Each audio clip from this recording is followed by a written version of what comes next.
Hi, everyone.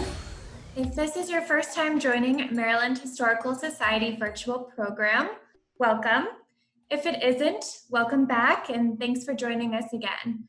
We're working hard to provide you with new virtual programs each week, so please check out our website and social media for the latest in virtual programming from us at the Maryland Historical Society. I am one of your hosts this evening. My name is Martha Osterbiel. I'm the Community Engagement Manager at the Maryland Historical Society. And this is my partner, Margot Capera, the museum's Public Program Manager. We are super excited that you are joining us tonight for our first virtual date night, where we will be making a sensual 18th century chocolate candy recipe together, where Martha and I are joining you from our 18th century hearths, of course. I hope that you have your ingredients ready to go, your chocolate wine in hand, and we have also placed the ingredient list, again, in the chat for you. Hopefully that's a little helpful. Just some reminders that our program today, we are utilizing Zoom webinars. It is a live experience, and in order for it to run smoothly, we have disconnected your audio and video capabilities. We still really want you to engage with us during the program, and you can do this by using the chat icon at the bottom of your screen. You'll notice that there are 3 dots above the text box, and you can choose who you want to send your message to. We encourage you to send it to everyone. And we'd like for you to give it a try. So please type in your first name and tell everyone where you're watching from tonight. We also encourage you to ask questions for us and for our guests tonight at any time during the next hour by using the Q&A function at the bottom of your screen. The box will appear and you can type in the questions. We will answer them live with Joyce or at the end of our program. Either way, we will try to have get your answer for you even after our program at the end of the talk. This program is being recorded and it will be made available for you to rewatch in the next few days. We will communicate that release in a follow-up email next week and also through our social media outlets. Okay, well, tonight we are so fortunate to have local food historian Joyce White with us. Yay! Joyce has partnered with us on several projects in the past, including our Maryland Fabulous Fair fundraiser that we had a couple years ago. Joyce has been a museum educator for several historic house museums and is not only a foodways consultant to the Riversdale House Museum in Riverdale Park, Maryland, she also was the consultant for the restoration of the 18th century kitchen at Annapolis's William Paca House. She was also the guest curator for the Maryland State exhibit for the Southern Food and Beverage Museum in New Orleans, Louisiana. And she is currently on the board of trustees for Annapolis's 1774 Hammond Hardwood House Museum. So welcome, Joyce. It's great to be here. I'm so excited to be able to do this tonight. We also want to note that, Joyce, please confirm this, that you studied food history at various historic sites in England and across the US, right? Yes. And that included training at a chocolate academy? Yes, I trained at the Barry Callebaut Chocolate Academy in Chicago, which is the North American headquarters for Barry Callebaut, which is a European chocolate company that makes chocolate. They don't actually make like chocolate bars that you buy in the grocery store, but they have over 6,000 different recipes for different types of chocolate that a chocolatier would buy to use in their chocolate shops. So it's an incredible array of chocolates that they make, and they do a great job teaching. So I went there for a 4-day intensive program, and it was intense. It was very intense. and I learned a lot. So it's helped me a lot with understanding how to use chocolate and how to manipulate it and how it's changed over time as well. Amazing. I think we're all a little jealous that you were able to be surrounded by that much chocolate for 4 days. Before we get started with our program, we also wanted to bring attention to a very special thing that you collect. You collect kitchenware and in particular, historic molds. Can you tell us a little bit about that? Yeah, so what you see right here in front of me is what's called a raised pie mold or a standing mold, and it doesn't have a bottom. As you can see, you put your pie crust in here and you fill it up with usually game, cold game, meatballs, truffles, morels, very, very expensive types of ingredients. And then you put a lid on it and you make it very decorative. This one I made here is a fake one, but it's got a little swan on the top to indicate that there would be swan meat in this particular pie. And when your pie is done from the oven, then you just take this pin out and you open it up and it releases. And in what you see on the fake one that I made is the impression of the design, the vine and leaf design that is transferred onto the dough, which is what they were doing for hundreds of years, whether doing it by hand or by molds in sort of the 19th century. This would be from the 19th century. And these pies would be served at supper, ball suppers, Christmas time in particular. They would have, they called them Christmas pies or Yorkshire Christmas pies.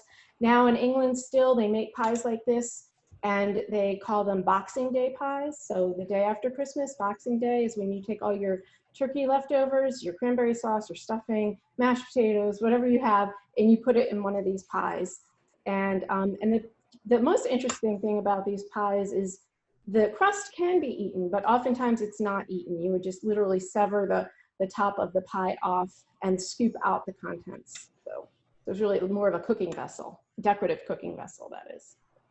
That they are so beautiful, and I think we all can relate and remember when we see some of these items in movies. Where do you get your molds usually? Where do you purchase them from? One of two things. I'll scour the internet, usually eBay, and then I have a very good antiques dealer in London who I order things from as well. So you kind of have to know the right words to use when you're searching for these things, but it's taken me years, and I've developed quite a collection of gelatin molds as well, and sugar paste molds, fondant molds, things like that. So it's definitely one of the things I love because it's so decorative and artistic. They really are.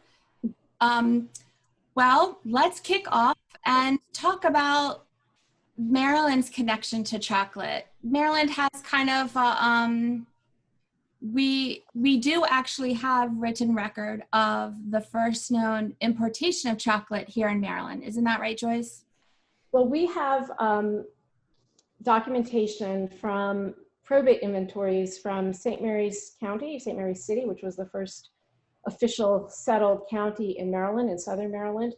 And what we have from that record is that in 1678, 2 of those probate inventories listed chocolate balls. So that tells me that there was a ship that came in 1678 and brought chocolate balls, and probably that many other people had them as well. It's just these 2 unfortunate men who passed away had their inventories taken, and we get to see that they did indeed have chocolate balls.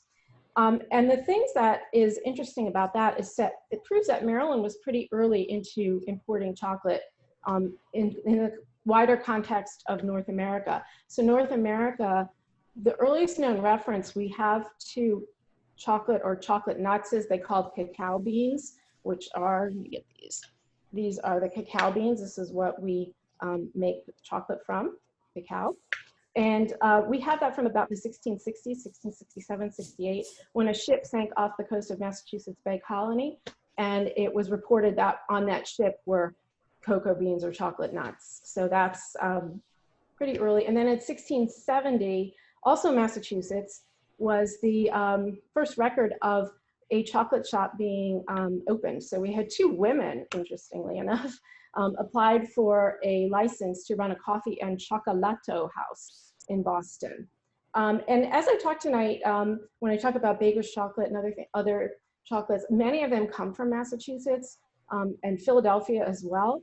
But Massachusetts, sort of a hotbed, ironically, for making chocolate because it wasn't as hot. Chocolate needs to be made when it's cooler out. So it's unusual to have chocolate making in the 18th century before, or even in the 19th century before the age of refrigeration and air conditioning, because as you know, chocolate melts very easily. And so Maryland, not just Maryland, but where I live in Maryland, Annapolis, Maryland, is very unusual for any of the colonies south of the Mason-Dixon line to actually have a known chocolatier. So we know for a fact that a man in 1748 in Annapolis was grinding his own chocolate because he advertised in the Maryland Gazette. He advertised the last 4 months of 1748, first to say that he was sharing a space with a tailor, Mr. Campbell, over by the Naval Academy, which is about the Hanover Street area. And then he moved within the course of those 4 months. So he kept advertising, and his advertisement changed to say, well, now I'm over on Duke of Gloucester Street. So if you know Annapolis, it's his location was probably near Green Street, sort of where St. Mary's Church and school are. So we know that for a fact. And then after 1748, he doesn't ever advertise again. There's no record of him. I've searched high and low, can't find any records of him. But what I did find was in 1722, so even earlier, another probate inventory showed me that a man named John Davison, who was a druggist and a shopkeeper, he had over 100 pounds of prepared chocolate in his shop and another 400 pounds of these chocolate nuts or cacao beans. There's no indication that he had equipment to grind the chocolate, but if it was fixed property, if it was like a water wheel of some sort, that might not have been written down in the probate inventory. So he very well may have been our earliest chocolatier or chocolate grinder in Maryland. So definitely a long history. That is a long history that links back to, Maryland, very local for us. And also, I think you might have done some research about how it links to Baltimore, something about importing. Yeah, so moving up in time a little bit. So as I said before, mentioned before, Baker's chocolate. So before I became interested in chocolate history, when I would go to the grocery store and I'd go down the baking aisle, I would see Baker's chocolate. And I always thought it was called Baker's chocolate because it was in the baking aisle, which would make sense. It was chocolate meant for bakers, but that's not why it's called that at all. There was a company that started in 1765 in, again, Massachusetts by an entrepreneur, two entrepreneurs, and they basically rented different mill space to grind chocolate with sawmills, which is kind of disgusting when you think about it, because they're probably not washing these wheels very often. And by the way, Isaac Navarro in Annapolis, when it was too hot to grind chocolate, he was grinding snuff, that stuff, like tobacco-like stuff that they would inhale. Cool. So yeah, so they were multitasking with their grinding machinery. But anyway, and then in 1780, the company was bought by the Baker family. So it became Baker's chocolate in 1780. When you look at the boxes of Baker's chocolate today, it will say 1780 on there, but really it could go back to 1765. They only sold locally until 1795. So the first shipment out of New England came to Baltimore, to Wales and Clopper, to an importer, Wales and Clopper. So that's another interesting factoid on chocolate's connection to Baltimore, to Maryland in general. Now, before we get started into actually talking about the wine, the chocolate wine that we invited our participants to make and sip while we're going to get our hands dirty, there's some really interesting, a couple little facts about dangers of chocolate that go historically dangers of chocolate, and then also something about like chocolate being an aphrodisiac and that kind of thing. Can you just give us a couple Yeah. about that? So if you know your history, you know that the Spanish conquered New Spain, as they called it, or Mesoamerica, Mexico. And cacao, the chocolate nuts, actually come from that region. They are native to North America, Central America, and the northern portions of South America. The Mexicans really should be credited with developing the production of these cacao nuts into chocolate, and they had a huge chocolate culture, which I won't go into all of that today. But what they did do was teach the Spanish, and particularly the conquistadors, the Spanish conquistadors, when they went there, they didn't go alone. They brought with them men of the cloth. They brought friars with them, and they brought doctors with them as well. And so one of the men who went to New Spain in the 1500s was a doctor, Francisco Hernandez, who was the King Philip's personal physician. And the king sent him there to find new medicinal plants to cure disease. Kind of sounds familiar, right? In this day and age. So they were constantly searching for ways to cure diseases. And this particular doctor did decide that he felt that the cacao drink was very dangerous. He didn't understand it. He associated it with possibly being an aphrodisiac. But the issue with it is that it's not necessarily the chocolate that might be the aphrodisiac, though it might, but it's also the other additives that the Mexicans taught the Spanish to put into their chocolate. So they didn't just drink it straight.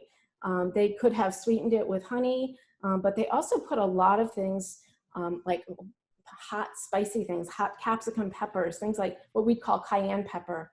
They put in there. They also had other varieties of peppers that they would put in there. And all of these things would kind of rev you up and energize you. And so that was associated with sex, to be quite frankly. And it was not something that the Catholic Church was always that happy with. So then you forward to the 1630s, when the Spanish are really bringing cacao and chocolate back to Spain, and they're experimenting with it and understanding it. They're now applying it to this ancient form of medicine that they were using even up through the 19th century, into the 19th century, called Galen's humoral theory. And what that is, in a nutshell, is they decided that, we have 4 fluids in our body, and I won't go through them because they're kind of, we're talking about fun stuff now. But they felt that when you got sick, one of those 4 fluids was out of whack, was out of balance. And so in order for you to be cured, you had to go back into stasis. Everything had to be righted. And one of the ways you did that was by the food and drink that you consumed. So to give you an example, if you're cold and dry, consume something hot and moist, right? So chocolate was written about by a Andalusian Spanish doctor, Colmenero, from Ledesma. Antonio Colmenero de Ledesma is his official title. And he wrote a treatise, a tract about the humoral properties of chocolate. And in that tract, he wrote about the fact that chocolate can be seen as cold and dry. When it's in like this state, it's cold and dry. Or when it was in the state that it was most commonly consumed in, which was its liquid form in Spain, it would be hot and moist. And again, that sent up alarm bells to the Catholic Church, who did not like the association with hot and moist, and plus all those chemicals. And there's over 200 different chemicals in chocolate, apart from everything else that you put into it to flavor it. So, and even today, we don't know what all those chemicals are. But so there was like this real fear of it. So the Catholic Church said, well, you can't drink it on, fish days, which were Fridays. You think we have it bad now in Lent. It was Fridays, Wednesdays, Sundays, all of Advent, all of Lent. These were days that you weren't supposed to drink it. And women in particular were pretty much discouraged from ever drinking it. even though it then later became associated with women, which is another story. But all of these things were kind of leading up to this idea that chocolate is an aphrodisiac.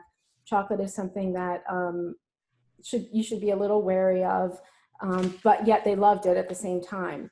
So Ledesma's tract was translated by an Englishman. It was translated into many different languages, but in 1651, it was translated by an Englishman who added his own ideas to this. He wrote, I'm going to read you a quote, he wrote, "Chocolate is healthy. It makes the drinker fat and corpulent, fair and amiable. It was an aphrodisiac. In women, it caused fertility, but eased delivery, et cetera, et cetera." So sort of the positive and negatives of it here. So basically what he's saying, this is, his name is Captain Wadsworth. He's saying what we all know, right? Chocolate makes us fat and happy. And according to him, it promotes fertility. It eases delivery of babies, which they don't follow that rule anymore. Otherwise, you know, it would be a lot more fun going into labor if they could give you some chocolate to drink or eat during that process. But so that's sort of the associations with an aphrodisiac. But chocolate itself is very much like wine. It really excites all the senses. It smells great. It tastes great. You let it melt on your tongue. So it's got all these sensual properties to it that, you know, you can't deny. And when you really understand chocolate, you understand that wine and chocolate both are so affected by the environment in which they're grown. And with wine, we call that the terroir, the taste of the land. So the pH of the soil, the things that are growing around it, the climate, is it arid, is it you know, humid? All of those things affect how a grape will turn out. Same thing for chocolate. So they're very similar in that way as well. Well, speaking of chocolate and wine, we offered to our participants today to make some wine, to pre-make some wine. I have made it for Martha and I both here in my home, in my kitchen. Someone is asking, I'm just going to answer someone's question live. Someone is asking, in the recipe, it didn't say how many servings that it makes. And I would say, what do you think, Joyce? Like, well, that's subjective. It also yeah, I depends know. Wine you chose. Like with the sherry, it's 2 cups, and with the other, it's, you know, it's more. So it just depends. Also depends on how thirsty you are. It can get very rich though, so it would probably serve at least 4 to 6 people, I would think, unless you Yeah. do chocolate. And Joyce, we also have a question. I know the rice flour is optional, but can coconut flour be substituted? I've never tried it with coconut flour. As long as it's a fine flour and it won't clump and it won't be, you know, it won't kind of seize up when you add it to it, I think it would be fine. It's really just added there to give a little bit of thickness to the wine. They liked it thick. So, you know, you can just add more chocolate if you want, or just leave it out. That's fine. And I have to say, I use port to make mine, and I did not use any rice flour, and it's pretty thick because I don't normally drink like it. Not thick like a milkshake, but for those who didn't make this chocolate wine for our date night, it is very strong and yes, very sweet and thick. So I can't even imagine adding the rice flour really to it. Yeah, the other reason the rice flour is added, it's sort of a Spanish adaptation to what they was taught them when they went to Mexico, and they used masa, or that very fine cornmeal, often in their chocolate drinks.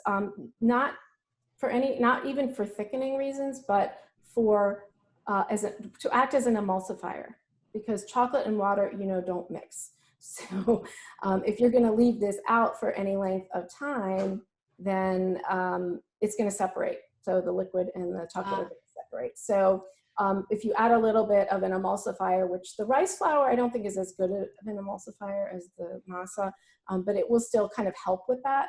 But I'm going to show you when we get to that stage other ways of getting around not using an emulsifier. And so one thing that we've talked about is that chocolate actually was first consumed as a drink, and it comes from Mesoamerica. Yes. Is right? Okay. Okay. So you want to get started? You want to start getting our hands dirty? Should we say anything more about this wine? Did we leave anything out, Joyce? Well, I'll go through it, and then if other people have questions, we can get right to it. Right. We'll talk a little bit about the changes between using chocolate for drink purposes or for cooking with, as opposed to turning it into what we call like an eating bar of chocolate, which is more of a 19th century thing, but they were certainly doing it earlier on. It just wasn't like if you were to, you know, if you were alive in 1740 and you said, oh, I'm just craving chocolate, most people would assume you meant a drink, not a bar of chocolate or a brownie or anything like that. So, and I'll talk a little bit more of that when we get to the second recipe. So for the first recipe, obviously you're going to use your wine of choice. So this recipe calls for sherry or port. Other recipes call for claret. So one of the earliest recipes I have for a chocolate drink with wine in it goes back to 1672, an Englishwoman's manuscript collection of recipes, in which she used red wine. She used claret, which is basically just a catch-all phrase for Bordeaux wine, red Bordeaux wine.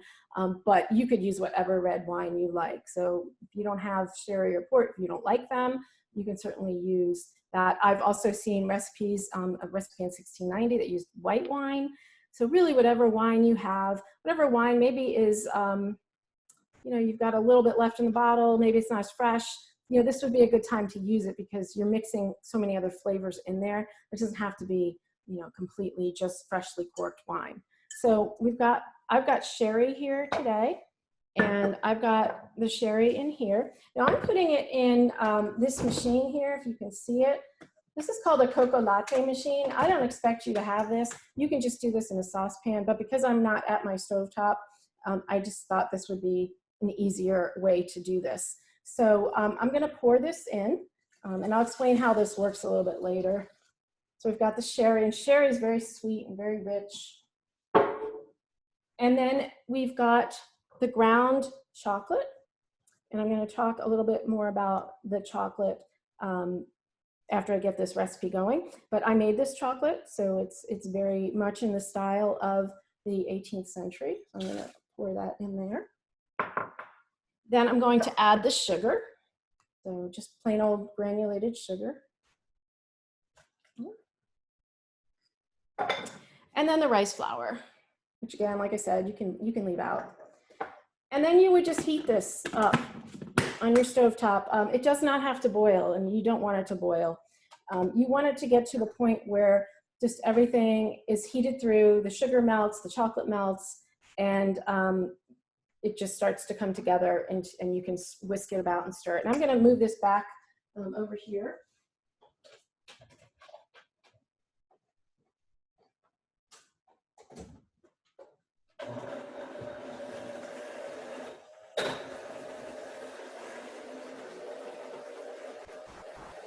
Too loud? Is that too loud? I think it's too loud. That's all right. I can just tell you what's going on in that. Everything's just going to be heated and whipped up. So the Mesoamericans really loved their chocolate to be frothy. And that tradition really passed with the Spaniards and into the European tradition. So one of the ways that the Mesoamericans would froth or mill this chocolate, so again, chocolate needs to be mixed together. If you're going to mix it, you've got to keep doing it over and over again.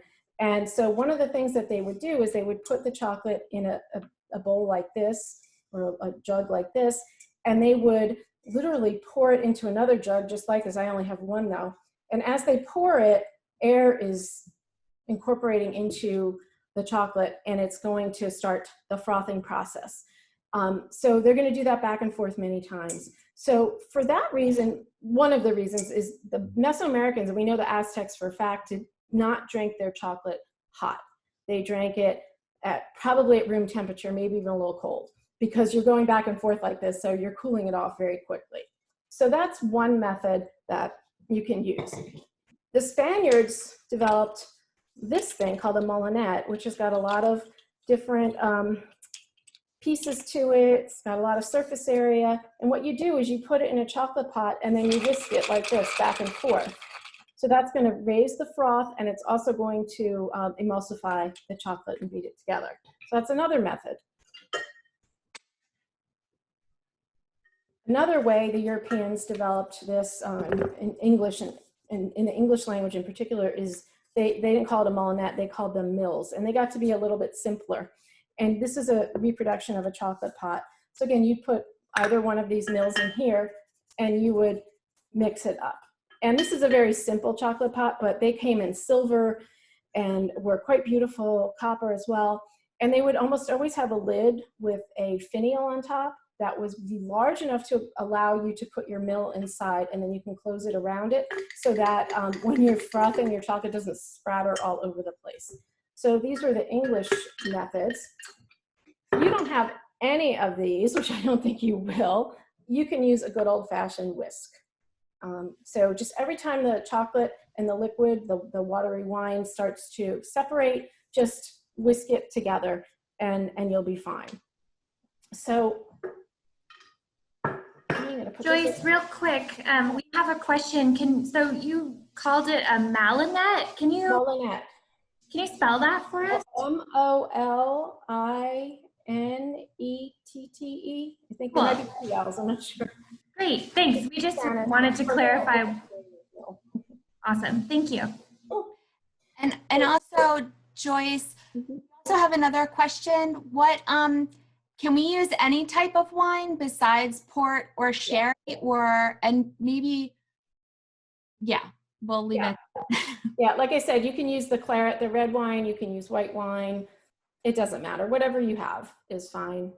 It's just port and sherry were very high society type of things, and those fortified wines, especially if you were living in the colonies, most of your wines would have probably been fortified, because when you add the alcohol to the wine, which is what fortified means, it just allows the wine to travel better. So when it's coming over from France or Italy, it won't turn rancid or turn to vinegar when it's in the ship's cargo hold. So most of the wine they drank here was fortified. I mean, that's not, they did drink some other fine, good wines, but the fortified wines were a better bet.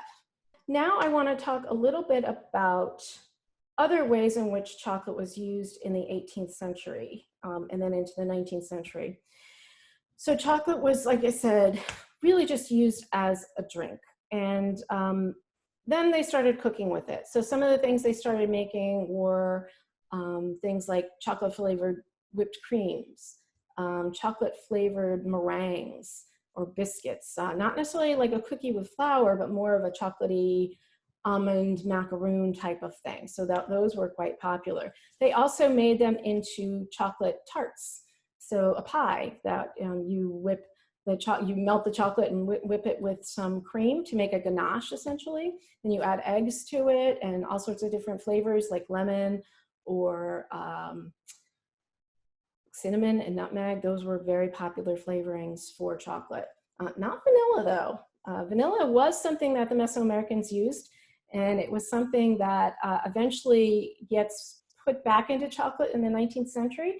But for the 18th century, really not so common, at least in North America. In Europe, I think it was a little bit more popular. And that reason for that was that it was just hard to get. So until it was cultivated and they started being able to grow it in other places, it got to be more widely accessible and a little bit cheaper. It's still expensive when you think about it. So that's a little bit about the early years. They were making some confections of candy. So I have a very early chocolate cookie recipe right here. And these are basically, down there, we call like a chocolate nut cluster. And it's got pine nuts in it, almonds, and chopped up dates. mixed with sugar and chocolate, and that's it. And this recipe goes back to 1645. It's from a Spanish recipe. So this is probably one of the earliest chocolate candy recipes that I know of. So it's very early indeed. Another very common type of recipe was to make chocolate almonds. They called them almonds because you would just shape chocolate with some sugar in it, with a little orange flower water and gum dragon or gum tragacanth, which is a binder. And then you would shape, I'm not very good at shaping things, so my almonds don't look very good. So, but you can make whatever shapes you want, balls or lozenges, which are diamond shapes. So this would be another early 18th century style chocolate candy. It's not until the 19th century, though, when we have the Industrial Revolution, which gives us machinery that can really refine the chocolate making process so that when you put that chocolate in your mouth, it's not going to be coarse, it's not going to be gritty, and it's just going to be a great. It's also they're going to create inventions that will make it easier for you to mold with the chocolate, to make filled bonbons, things like that, meaning you're going to put more of this back into your chocolate, which is cocoa butter, which is the fat in chocolate, right? But in order for you to be able to put more cocoa butter into your chocolate, they had to learn how to take cocoa butter out of the chocolate. So they're taking it out of the chocolate, then selling that chocolate off as a drinking chocolate. So less fat, less need to emulsify it or mix it as much. And then you can take this fat and add it to what we call couverture chocolate, which is the chocolate that is used to make bonbons, because you can make a really, really thin, crisp shell on your bonbon or your truffle even. So that's a really good invention. And then conching machines, which are different kinds of rollers that, again, grind that chocolate over the period of time. The other thing is the idea of tempering. So this is what I went to Chocolate Academy for. Basically, tempering is a way of processing the chocolate with heat and movement to get it to look like this, as opposed to this, which is the chocolate I made. And I make it on purpose like this because this is how it was in this up until, you know, the late 19th century, meaning this chocolate has not been treated with heat to isolate one of the fat crystals so that all the fat crystals don't form. That's what's happening here. There's 5 different fat crystals in chocolate. And when your chocolate looks like this, like when you've left it in the car for too long and it's melted and formed back together, it looks like this. And that's because all the fat crystals were allowed to form. When you learn how to temper, you isolate the fat crystal that forms at the highest temperature. And that's the only one that forms, which is why it looks so beautiful and silky and shiny like that. And this is Mexican chocolate, which you can buy. It's Mexican drinking chocolate, and they don't temper either. And they also add cinnamon and other spices to it. But I just wanted you to see that. So, and that's what I went to Chocolate Academy really to learn how to do, was the tempering. So for this next recipe, we are going to make chocolate balls, which are, the recipe is from the 20th century, but it's actually very much in the style of making these chocolate almonds, because you're really just using grated chocolate and you're mixing it with other things to form into the balls, which is what I really like. And when you're finished with them, they actually look like truffles, which they're really not officially truffles, but we'll pretend they're truffles. So I'm going to use my food processor.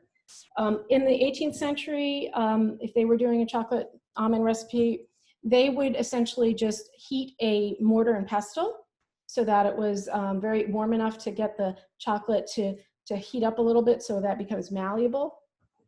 And that would be it. They didn't have a food processor, but they had a lot of people who worked for them. So what you're going to do is you're going to take your chocolate and put it in here. You're going to add almond butter, or you can use peanut butter. You could probably use almond butter. I haven't tried it with almond butter, but I'm sure it would work. And then a little bit of butter, regular butter. Add that.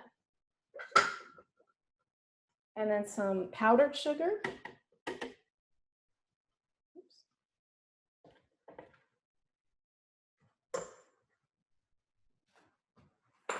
And then a little bit of very strong coffee.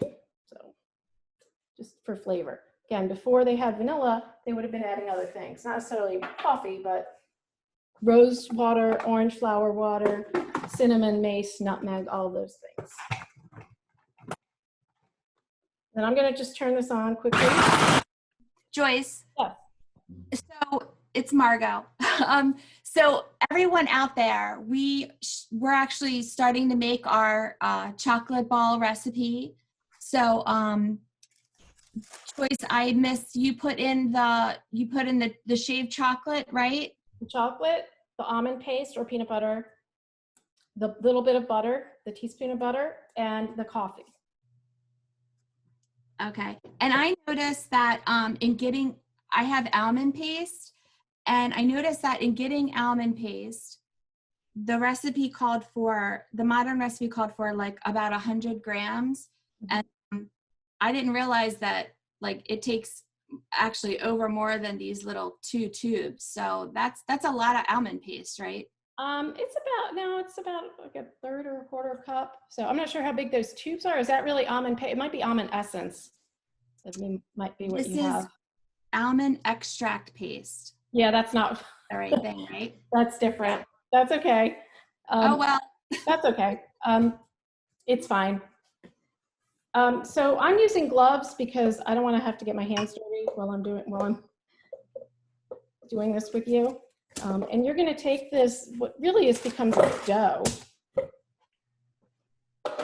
You're going to just knead this and incorporate all of that together, just to kind of give it one more time. And this is, where as a couple, you can do this together for your date night. And then you can divide it up in however large pieces that you want. You can make, like I said, you can make the balls, you can make whatever shapes you want. And they should kind of look smooth and glossy like that. So I'm just going to make a few here.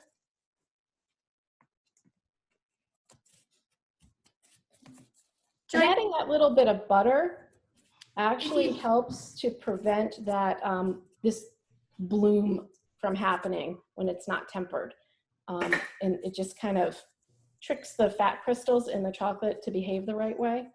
So if you've ever gone to like Michael's, well, probably not recently, right? Nobody's gone shopping recently, but when you see those candy melts and they act like they're supposed to be chocolate, they're not. And when you go to like the grocery store and now it's strawberry season, so they'll have that dolce frutta next to the strawberries where you can just pop it in the microwave and melt chocolate and you can dip your strawberries in there and they come out perfect. What they've done is they've taken all the cocoa butter out of the chocolate and they've replaced it with another fat that only has one fat crystal so that you don't have to temper it. And it's usually palm oil or cottonseed oil or something like that. So it means that what you're getting is not really 100% chocolate. It's just essentially cocoa powder. And Joyce, yeah. The other alternative besides from using the almond paste was peanut butter, and I see some people using peanut butter. Yes. It's going to give it a completely different taste, right? It'll give it a completely different taste, and as I said, I recommend using vanilla instead of coffee, but you can use whatever flavor essence that you want. The other difference with using the peanut butter is you're going to have to roll them in the cocoa powder mixture a few more times than with the almond. They're just a little bit moister. So this very last step here is to take cinnamon, which again is another reason I really like this recipe because it really is reminiscent of an 18th century recipe. I've got Ceylon cinnamon here, which is what they would have used until the early 20th century. Cinnamon was Ceylon cinnamon, which I'm going to show you what that is. That's this stuff right here.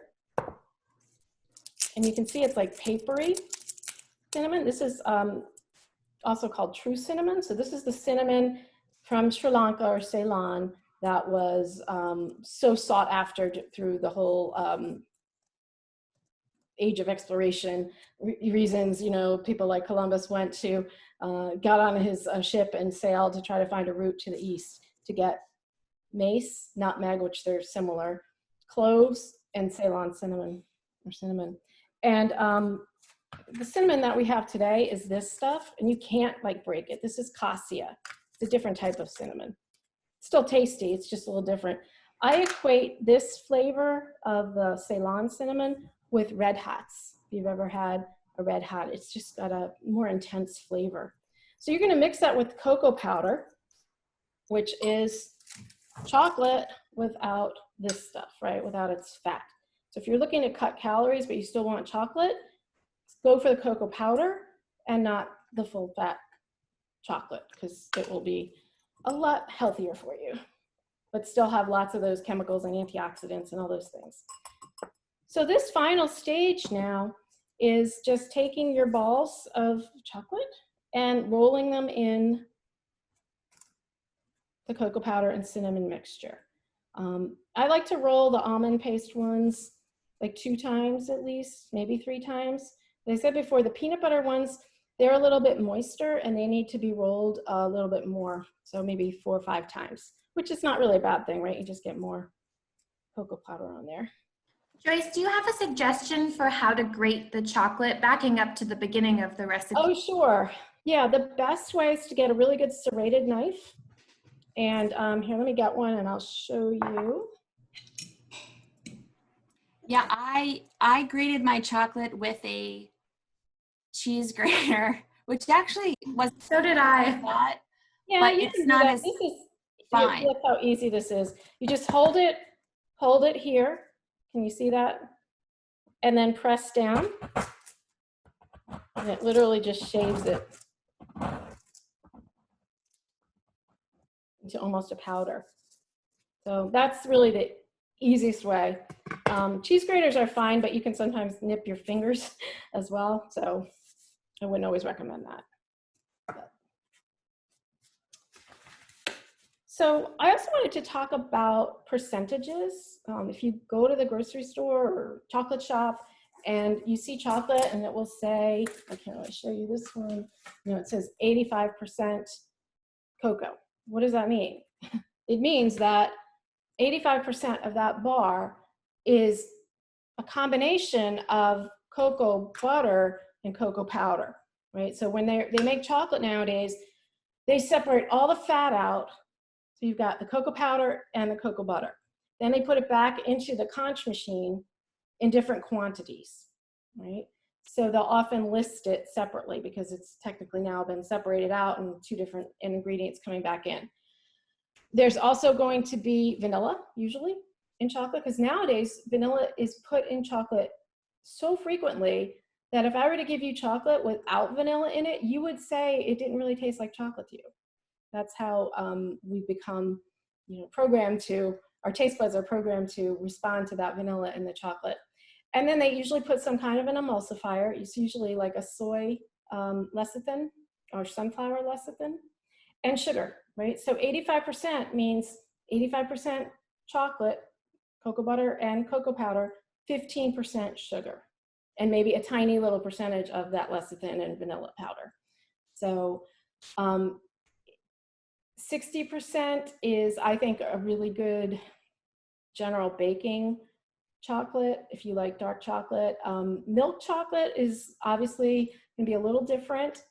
And unfortunately, since about 2006, 2008, big companies like Hershey's and Mars have been putting something in their chocolate. They basically take out most of the cocoa butter and replace it with one of those fake fats. They call it an emulsifier, but it's really chemical. It's PGPR is how it will be written on the label, but what it stands for is polyglycerolic polyricinoleate. And that's why they don't want to spell it all out for you, because you'll look at that and freak out a little bit.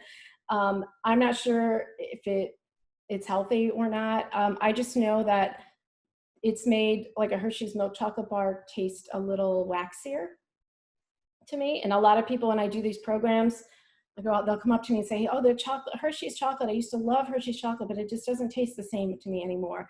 And that's why it's cheaper for them to do it, because guess what they're doing with this stuff, with the cocoa butter? They're selling it to pharmaceutical companies and making more of a profit there. So your cocoa butter creams, things like that. So, you know, it's not great that they're doing that. A Hershey's grade chocolate or milk chocolate bar, if they were to put a percentage on there, and they don't for a very good reason, is that because there's less than 10% of that bar is actual chocolate. It's mostly that PGPR and sugar and milk, right? White chocolate is chocolate without the cocoa powder. So it's all cocoa butter. So it's the fat without the cocoa powder, and milk and sugar and vanilla and emulsifier. Some people will say that that's not really chocolate. It's up to you to decide how you feel about that. So that's a little bit about the different percentages, and just making you a better consumer when you're going to read packages, right? A 65% bar from one company might taste very different to a 65% bar from another, even though they might have the exact same ingredients in them. The different amounts of the cocoa butter to cocoa powder will affect the mouthfeel, or that velvety feel. Also stuff that goes on behind the scenes, right? Where did the cocoa beans come from? What kind of trees did they come from? What kind of cacao trees did they come from? How long were they fermented? A lot of people don't realize cocoa beans have to be fermented before they actually develop the chocolate flavor. Also, how long were those cocoa beans roasted? Again, in this case, it's a lot like coffee. Like, these beans have to get roasted to release that linalool, that flavor that makes us swoon with desire, right? When we smell that chocolate, when we go into a chocolate shop. And that can be slow and low, which means that a lot of the other esters that are reminiscent of things that grew near it, maybe, like earthiness, or maybe papaya, or lots of different botanicals that we in America don't even know about. But when you go to a cacao plantation, you see these cacao trees grow amidst a whole array of other types of trees of bearing fruits that we've never even heard of. So they're going to taste of banana and of other things as well. And then, just again, if you roast it for a very high and fast, you're going to get chocolate with a very roasted flavor. And that's okay, right? That's okay, because you have certain things that you're going to be making that you don't want to have other competing flavors. You just want to have a roasted chocolate flavor, like a peanut butter cup. Really, you don't want it to taste like anything other than just plain chocolate and peanut butter. So when you're ordering your chocolate, say you're a chocolatier, you're going to always order that chocolate that will give you that just that nice roasted flavor. So lots of different factors go into making all of these different bars. So Joyce, these particular chocolate balls, this recipe is adapted from, you said you found a similar chocolate ball recipes going back to the 17th century or 18th century? Mainly the 18th century. Yeah, those chocolate nut clusters are from the 17th century, but it's really the 19th or the 18th century when we start seeing these recipes for chocolate almonds, as they call them, even though they don't have almonds in them. Sometimes you would wrap the chocolate around an almond, or you would have just what they call chocolate drops or chocolate pastilles, just little bits of chocolate, but not huge, big chocolate bars. They weren't eating big chocolate bars then, not till the 19th century. And these like this particular chocolate candy, this most likely is going to be made and served by the wealthier class. So yeah, in Europe, definitely you're going to be a wealthier person to have chocolate. In North America, it was accessible to more people, more classes, because first of all, we're closer to the source of the cacao, right? There was a lot of smuggling of cacao into North America, into North American ports, so they didn't have to pay the import duties. So those are a couple of reasons why it was a little bit cheaper here.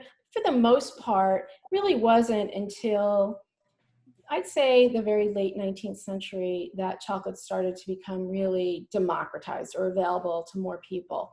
And somebody like Milton Hershey, even though his chocolate bars maybe now, the companies aren't as great as they used to be, he really democratized it because by taking that cocoa butter out, some of it out, but he didn't take all of it out like they do now. He took some of it out and started selling it to pharmaceutical companies, from what I've read. And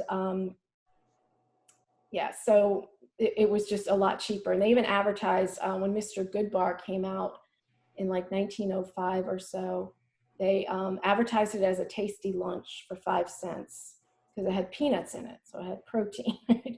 So it was definitely more affordable to the average person. Any other questions? I think we have a question about freezing the chocolate balls. Is that something that you would suggest or recommend? I've never frozen them. You can put them in the refrigerator, and I would definitely, because they have that peanut butter or the almond paste in there. You probably could freeze them. I'm not sure what the texture will be like afterwards though. But yeah, you probably could. I would think if it was just straight chocolate, I'd say no, don't put it in the fridge, don't put it in the freezer, because what can happen is, you know how this has this, what we call this fat bloom. When you put chocolate in the refrigerator or the freezer, it can get a sugar bloom, and the sugar crystals can kind of cause this to happen. So you don't really want to do that for more than like 10 minutes or so, just to set your chocolate. If you're making a chocolate confection and you want to just put it in the fridge for 10 minutes to help it cool and solidify, that's fine, but don't leave it in there for very long. So we want to know who's making or who made these chocolate balls tonight with us, and how they turned out. If anyone's tasted them yet, you can use the chat function for that. Since I sent my husband to go get the almond paste and he brought me back the extract paste, my balls are watery. So I'm not going to show you. I have nothing to share, but we would love to see yours too. Or at least let us know how they turned out and how they taste. Some people are still rolling their balls, and some are saying they're yummy. That's great. That's good. They are yummy. They're yummy. Well, Joyce, we really are so grateful for you participating with us and teaching us how to cook some really delicious recipes and giving us some really fascinating background and history to chocolate, both in Europe and North America, and specifically in Maryland as well. So thank you so much. We really appreciate you. And we also want to thank those of you who logged on tonight, especially our members who are in the audience. We really value your membership. You are the backbone of our organization, and you're allowing us to produce virtual programs like this while we're social distancing at home. So thank you to everybody. We're getting a lot of people here in the chat who loved both of the recipes. We're getting some great feedback. So I'm glad you all enjoyed. We will send out the recorded program in the next few days, in addition to maybe a few other resources that Joyce knows of, or at least links to her blog, which has a lot of fascinating historical recipes on it. So thanks so much, everybody. We hope you have a great evening.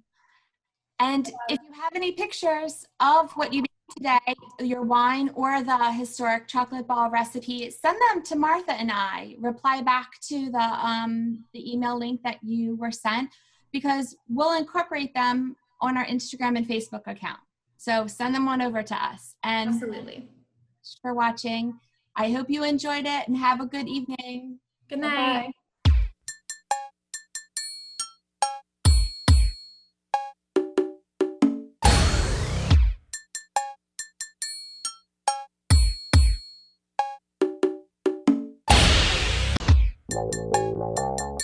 So